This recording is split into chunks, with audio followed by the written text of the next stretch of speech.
Stone Soup. This retelling is by Marcia Brown. 3 soldiers trudged down a road in a strange country. They were on their way home from the wars. Besides being tired, they were hungry. In fact, they had eaten nothing for 2 days. "How I would like a good dinner tonight," said the first. "And a bed to sleep in," said the second. "But all that is impossible," said the third. "We must march on." On they marched. Suddenly ahead of them, they saw the lights of a village. "Maybe we'll find a bite to eat there," said the first. "And a loft to sleep in," said the second. "No harm in asking," said the third. Now the peasants of the place feared strangers. When they heard the 3 soldiers were coming down the road, they talked amongst themselves. "Here come 3 soldiers. Soldiers are always hungry, but we have little enough for ourselves." And they hurried to hide their food. They pushed sacks of barley under the hay in the lofts. They lowered buckets of milk down the wells. They spread old quilts over the carrot bins. They hid their cabbages and potatoes under the beds. They hung their meat in the cellars. They hid all they had to eat. Then they waited. The soldiers stopped first at the house of Paul and Francois. "Good evening to you," they said. "Could you spare a bit of food for 3 hungry soldiers?" "We have no food for ourselves for 3 days," said Paul. Francois made a sad face. "It has been a poor harvest." The 3 soldiers went on to the house of Albert and Louise. "Could you spare a bit of food, and have you some corner where we could sleep for the night?" "Oh, no," said Albert. "We gave all we could spare to the soldiers who came before you." "Our beds are full," said Louise. At Vincent and Marie's, the answer was the same. It had been a poor harvest, and all the grain must be kept for seed. So it went all through the village. Not a peasant had any food to give away. They all had good reasons. One family had used the grain for feed, another had an old sick father to care for. All had too many mouths to fill. The villagers stood in the corner and sighed. They looked as hungry as they could. The 3 soldiers talked together. Then the first soldier called out, "Good people." The peasants drew near.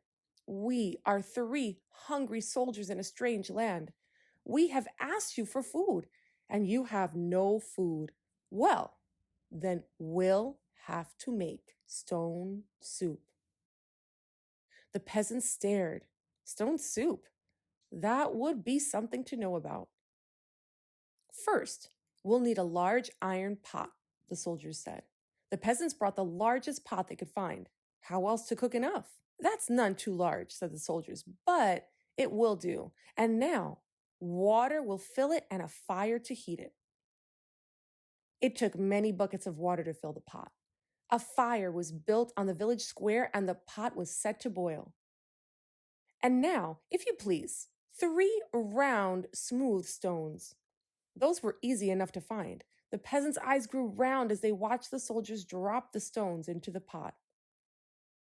"Any soup needs salt and pepper," said the soldiers as they began to stir. Children ran to fetch salt and pepper. Stones like these generally make good soup, but if there were carrots, it would be much better. "Why, I think I have a carrot or 2, said Francois, and off she ran. She came back with her apron full of carrots from the bin beneath the red quilt. "A good stone soup should have cabbage," said the soldiers as they sliced the carrots into the pot. "But no use asking for what you don't have." "I think I could find a cabbage somewhere," said Marie, and she hurried home. Back she came with 3 cabbages from the cupboard under the bed. "If we only had a bit of beef and a few potatoes, this soup would be good enough for a rich man's table." The peasants thought that over. They remembered their potatoes and the sides of beef hanging in the cellars. They ran to fetch them. A rich man's soup? And all from a few stones. It seemed like magic. Ah, sighed the soldiers as they stirred the beef and potatoes. If we only had a little barley and a cup of milk, this soup would be fit for the king himself. Indeed, he asked for just such a soup when last he dined with us. The peasants looked at each other. The soldiers had entertained the king. Well, but no use asking for what you don't have, the soldiers sighed. The peasants brought their barley from the lofts. They brought their milk from the wells. The soldiers stirred the barley and milk into the streaming broth while the peasants stared.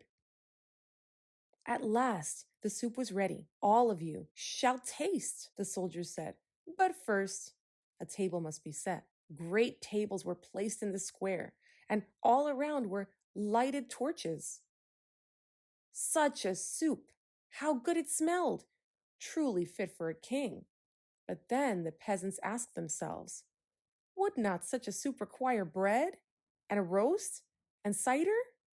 Soon a banquet was spread and everyone sat down to eat. Never had there been such a feast. Never had the peasants tasted such soup. And fancy, made from stones. They ate and drank and ate and drank, and after that they danced. They danced and sang far into the night. At last they were tired. Then the three soldiers asked, is there not a loft somewhere we could sleep? Let three such wise and splendid gentlemen sleep in a loft? Indeed, they must have the best beds in the village. So the first soldier slept in the priest's house, the second soldier slept in the baker's house, and the third soldier slept in the mayor's house. In the morning, the whole village gathered in the square to give them a send-off. Many thanks for what you have taught us, the peasants said to the soldiers. We shall never go hungry now that we know how to make soup from stones. Oh, it's all in the knowing how, said the soldiers, and off they went down the road. Such men don't grow on every bush. The end.